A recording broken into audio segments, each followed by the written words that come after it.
Qui réveille le Sénégal. Il est 7h14, l'heure d'accueillir Mahmoud Ibrakan pour sa chronique du vendredi avec le président Macky Sall en mode inauguration. On inaugure souvent, à défaut de toujours, ce qu'on a construit, comme on récolte ce qu'on a semé. Le président Macky Sall multiplie les inaugurations et fait cap sur février 2019. Normal pour un président qui remet son mandat en jeu et qui sollicite un nouveau bail. Il lui faut présenter un bilan. Les Sénégalais apprécieront. Apprécions les belles infrastructures dont se dote notre pays depuis quelques années. À moins de refuser le développement, il est difficile de cracher sur des ouvrages qui font entrer un pays dans la modernité et dans le cercle de ceux qui comptent. Une œuvre d'émergence ou de développement, c'est selon, est à l'image d'un édifice. Chaque président, chaque génération apporte sa pierre et l'édifice ne s'en porte que mieux. Dakar Arena fait partie des édifices comme AIBD, autoroute à péage, demain le TER ou Ila Touba dont on peut être fier. À quel prix? La question ne manque pas de pertinence et de légitimité, mais pour pertinente et légitime qu'elle soit, elle n'interdit pas l'attitude positive, bi-positive. Soyons positifs. Avec Dakar Arena, il faut penser à faire venir LeBron James ou Rihanna. Pourquoi pas?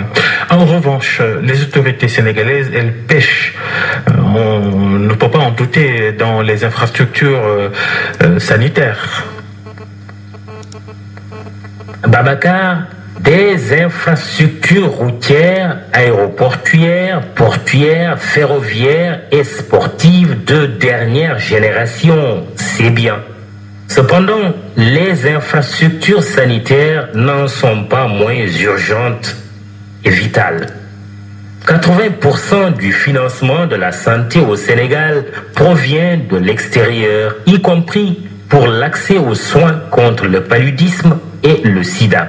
Cette statistique de la société civile, regroupée autour de la plateforme pour le financement de la santé, doit faire réfléchir et réagir l'État. Inversement, il y a lieu de se demander combien lui coûtent les évacuations sanitaires à l'étranger.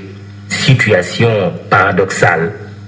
La vidéo virale d'un haut fonctionnaire sénégalais se prétend à une mise en scène pour un bilan de santé dans un pays occidental a troublé plus d'un. En plus du trouble, elle interpelle d'autant plus que le compatriote qui symbolise l'élite du pays pose devant la caméra un problème de fond. L'absence, selon lui, au Sénégal, de plateau technique digne de ce nom, à tout le moins qui lui aurait permis de faire convenablement son check-up. Si l'équipement nécessaire est réellement inexistant, il sera difficile de jeter la pierre aux 10 fonctionnaires. Si c'est le contraire, cela signifie, sans s'ériger en donneur de leçons, qu'il n'avait pas besoin d'aller faire son bilan à l'étranger. Simple lubie, ou y aurait-il une peur de voir son bulletin médical se retrouver dans la rue avec certains médecins sénégalais peu respectueux du secret professionnel que consacrent pourtant leur serment? Nous avons été récemment témoins d'un cas flagrant de violation du secret professionnel dans un centre de visite médicale. Dans le même temps, nos élites ont-elles la garantie du même secret en se rendant à l'extérieur et en livrant par ce biais des informations sensibles et capitales sur leur état de santé? S'il est vrai que nos hôpitaux sont souvent présentés comme des mouroirs, il faut également reconnaître qu'aller se soigner à l'étranger n'est pas une assurance tout risque. Parallèlement à la responsabilité de l'État, la meilleure façon de relever notre plateau technique est justement que chacun accepte, à commencer par les plus aisés, de dépenser son argent dans le système de santé national.